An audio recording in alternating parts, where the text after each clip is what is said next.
दोस्तों, तो इस वीडियो में बात करेंगे एक और मेन बोर्ड आईपीओ के बारे में। तो ये जो आईपीओ है 1100 करोड़ रुपए का होने वाला है और इस आईपीओ के ग्रे मार्केट प्रीमियम में लगातार उछाल जारी है। तो चलिए जानते हैं कि कौन सी कंपनी है और इसमें अप्लाई करना है या फिर नहीं करना है। तो ये आईपीओ है पीएन गाडगिल ज्वेलर्स का आईपीओ। तो ये जो आईपीओ है ये 10 सितंबर से यानी कि मंगलवार से खुलने वाला है और 12 सितंबर को क्लोज होगा। फेस वैल्यू 10 रुपये पर शेयर है। बुकिंग प्राइस 480 है और आईपीओ में 31 शेयर्स का लॉट है। आईपीओ के साइज को देखें तो आईपीओ 1100 करोड़ का है, जिसमें से 850 करोड़ के फ्रेश इशू हैं और 250 करोड़ का ऑफर फॉर सेल रखा गया है। और ये मेन बोर्ड आईपीओ है तो कंपनी बीएसई और एनएसई के ऊपर लिस्ट होने वाली है। आईपीओ में रिजर्वेशन पोर्शन को देखें तो क्यूआईबीज के लिए इस आईपीओ में 50% का पोर्शन है, रिटेलर्स के लिए 35% और एचएनआईज के लिए 15% का पोर्शन दिया गया है। और आईपीओ मंगलवार से ओपन होने वाला है, लेकिन एक दिन पहले आईपीओ एंकर इन्वेस्टर्स के लिए ओपन हो जाता है। तो कल के दिन ये आईपीओ एंकर इन्वेस्टर्स के लिए ओपन होने वाला है। तो जैसे ही इसकी एंकर लिस्ट आती है मैं आपके साथ शेयर करूंगी।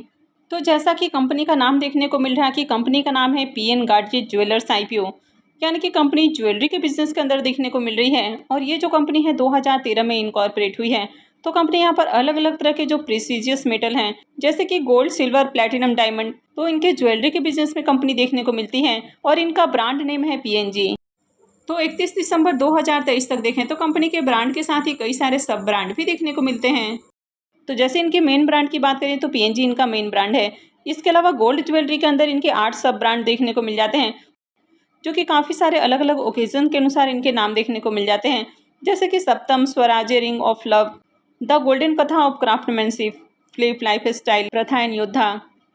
इसके अलावा डायमंड के अंदर भी बात करें तो इनके 2 सब ब्रांड हैं, जो कि एलिना और पीएनजी सोलिटेयर के नाम से देखने को मिल जाता है। और प्लैटिनम ज्वेलरी के अंदर भी इनके 2 सब ब्रांड हैं, एक है मैन ऑफ प्लैटिनम और दूसरा है एवरग्रीन लव।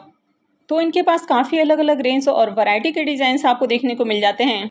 31 दिसंबर 2023 तक इस कंपनी का 33 स्टोर देखने को मिल जाता है, जिसमें से इसके ज़्यादातर स्टोर महाराष्ट्र और गोवा के अंदर हैं। तो महाराष्ट्र और गोवा के 18 सिटीज़ के अंदर कंपनी के 32 स्टोर हैं और इनका एक स्टोर यूएस में है। तो अगर इनके स्टोर के स्पेस की बात करें तो ये 95,885 स्क्वायर फीट में फैला हुआ है। इस कंपनी के अभी 33 स्टोर हैं, जिसमें से 23 स्टोर कंपनी खुद ओन करती है और 10 इनके फ्रेंचाइजी ओन्ड स्टोर हैं।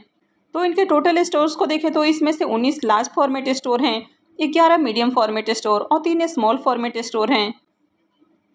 तो कंपनी के बिजनेस को देखें तो कंपनी का बिजनेस अच्छा है और जो ज्वेलरी का बिजनेस है ये एवरग्रीन बिजनेस है, क्योंकि इंडिया जैसे कंट्रीज के अंदर ज्वेलरी की डिमांड हमेशा ही देखने को मिल जाती है। यानी कि चाहे शादी विवाह का सीजन हो या फिर फेस्टिव सीजन हो, ज्वेलरी की डिमांड हमेशा ही देखने को मिलती है। तो इस तरह के बिजनेस को देखें तो कंपनी का बिजनेस अच्छा है। कंपनी के फाइनेंशियल को देखें तो यहाँ पर 3 साल का कंप्लीट फाइनेंशियल देखने को मिलता है, जिसमें 22, 23 और 24 का कंप्लीट फाइनेंशियल है।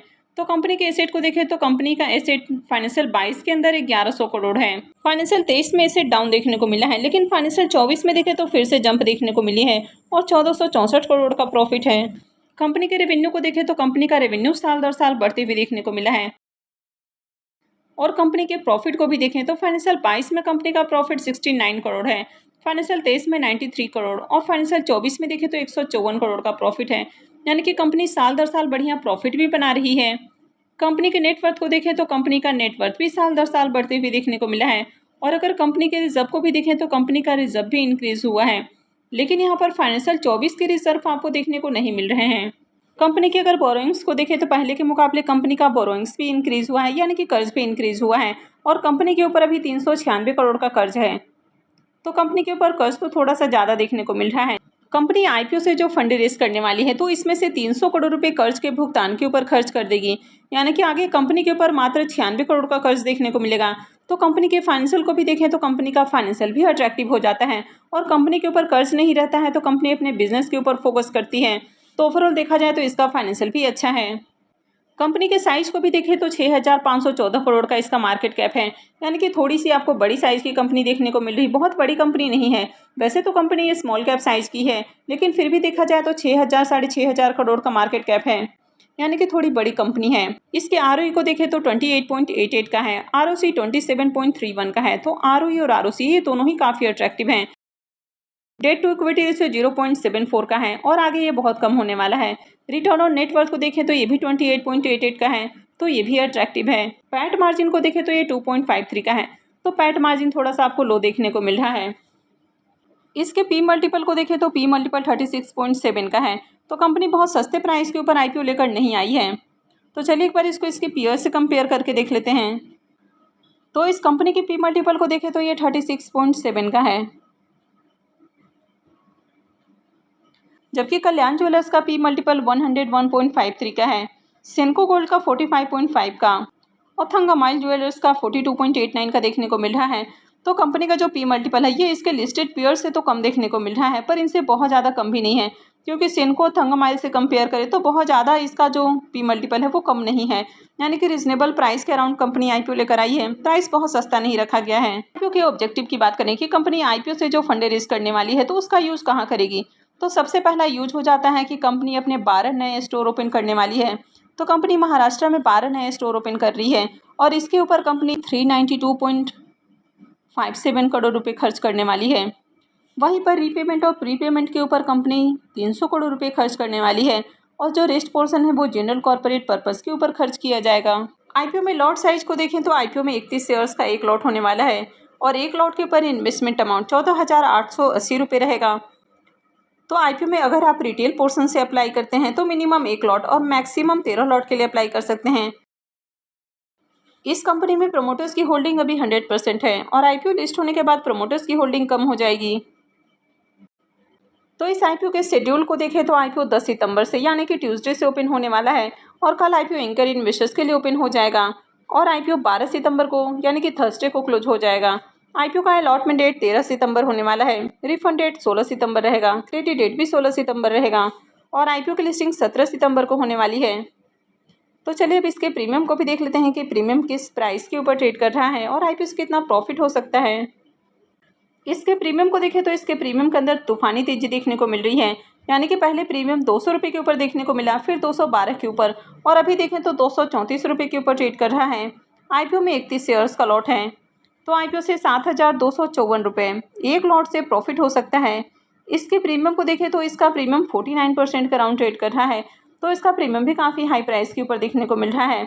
और यहाँ पर जिस तरह ग्रे मार्केट में डिमांड है तो इसके पीछे कई सारे रीज़न देखने को मिल रहे हैं।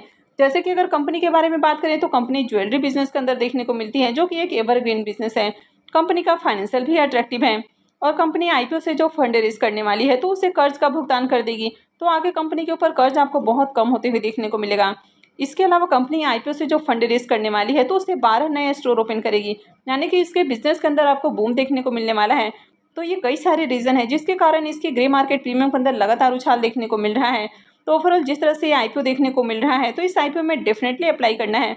वैसे आईपीओ की एंकर लिस्ट अभी नहीं आई है, तो कल इसकी एंकर लिस्ट आने वाली है, लेकिन अगर एंकर लिस्ट बढ़िया आती है तो एक और प्लस पॉइंट ऐड हो जाएगा। अगर एंकर लिस्ट अच्छी नहीं आती है तो थोड़ा सा रिस्क बढ़ जाता है किसी भी आईपीओ के अंदर।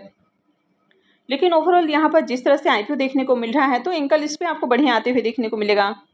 तो आपको इस आईपीओ में भी अप्लाई करने के लिए रेडी रहना है और आपको कुछ पैसे सेव करके भी रखने इस आईपीओ में लगाने के लिए, क्योंकि कल भी मार्केट में 3 मेन बोर्ड आईपीओ ओपन होने वाले हैं, तो आपको इसके लिए भी फंड बचा के रखना है। यानी कि जिस तरह से यहाँ पर डिमांड आपको देखने को मिल रही है तो इस आईपीओ से भी बम्पर प्रॉफिट बनने वाला है, तो इसमें अप्लाई किया जा सकता है। लेकिन किसी भी आईपीओ में अप्लाई करने का जो डिसीजन है वो पूरी तरह से आपका अपना डिसीजन होना चाहिए। तो हमेशा अपने रिस्क रिवॉर्ड को कैलकुलेट करें और उसके बाद ही कहीं भी इन्वेस्टमेंट करें, क्योंकि मार्केट में होने को कभी भी कुछ भी हो सकता है। तो आई होप कि आपको वीडियो अच्छी लगी होगी। तो अगर आपने वीडियो को अब तक लाइक नहीं किया है तो वीडियो को लाइक कर दें और चैनल को भी सब्सक्राइब करके रखें। और वीडियो को अंत तक देखने के लिए आप सबका बहुत बहुत धन्यवाद।